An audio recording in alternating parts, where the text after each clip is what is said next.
다른 사람들도 왕의 광기가 늘어감에 따라 도망가야 했습니다. 처음에는 한 사람, 그 다음에는 3명, 10명, 그러다 결국에는 수백 명이 되었습니다. 그를 찾아 나선 지 오랜 후에야 망명객들 중 몇몇이 다윗을 만나게 되었습니다. 그들은 그를 오랫동안 보지 못했습니다. 사실 그들이 다윗을 다시 만났을 때 그들은 그를 전혀 알아보지 못했습니다. 그는 변하였죠. 그의 성품, 성격, 그의 모든 것이 달라진 것입니다.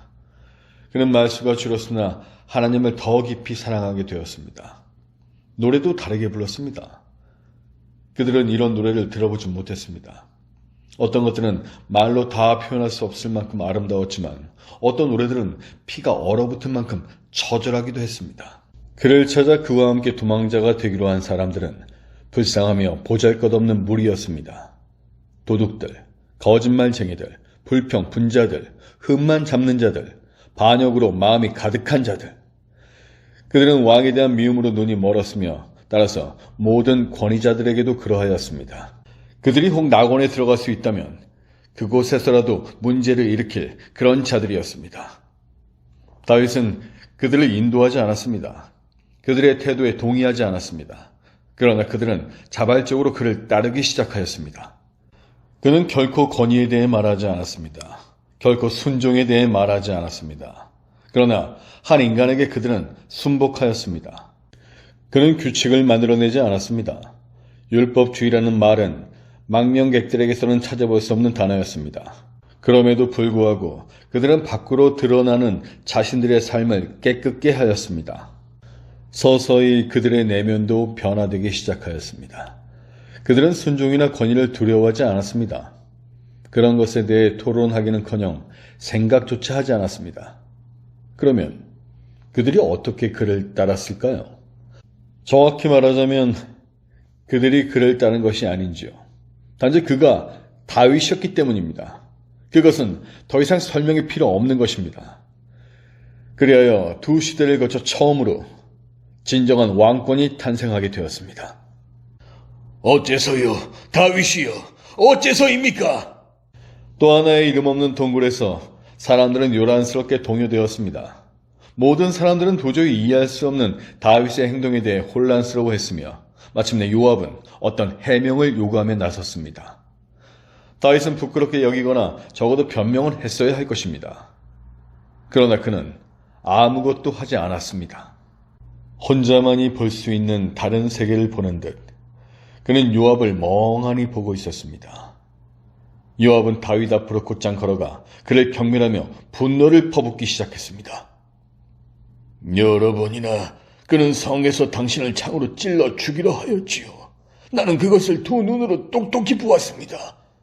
마침내 당신은 도망칠 수밖에 없었고 이제까지 몇 년 동안이나 그가 쫓는 토끼에 불과한 신세로 지냈지요. 더군다나 온 세상이 당신을 향한 거짓말을 믿고 있으며 그 왕은 모든 동굴과 웅덩이와 구덩이를 뒤지며 당신을 개처럼 죽이려고 찾아다녔습니다. 그러나 오늘 밤 당신은 그를 당신의 창 끝에 두었으면서도 아무것도 하지 않았단 말입니다. 우릴 봐요.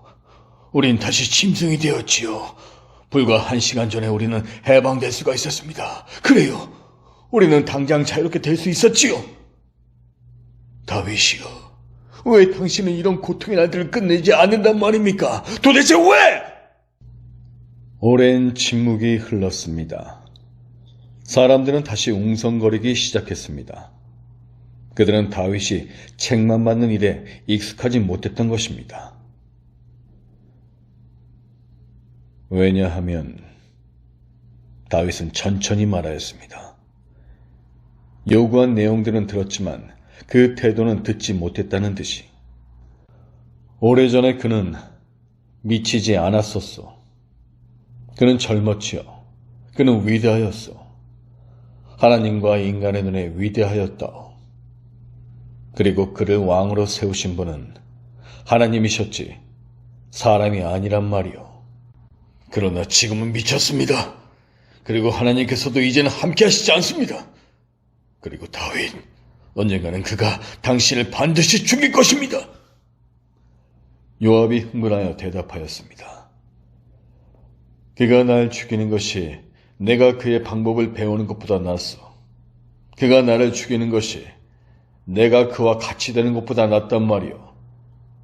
나는 왕들을 미쳐버리게 하는 그 길을 택하지 않겠소. 나는 복수하지 않을 것이오. 아니, 결코 그러지 않을 거요. 요압은 도무지 이치에 맞지 않는 다윗의 대답을 받아들일 수가 없었습니다. 그는 어둠 속으로 뛰쳐나가 버렸습니다. 그날 밤 사람들은 차고 축축한 바위 위에서 잠자리에 들며 그들의 지도자가 갖고 있는 왕들에 대한, 특별히 미친 왕들에 대한 뒤틀린 피약대적인 견해에 대해 투덜거렸습니다. 천사들도 그날 밤 잠자리에 들었습니다. 그리고 그 별난, 정말 특별한 그날의 저녁놀 속에서 꿈을 꾸었습니다. 하나님께서 이제는 믿을 만한 한 사람에게 그분의 권위를 주실 것이라는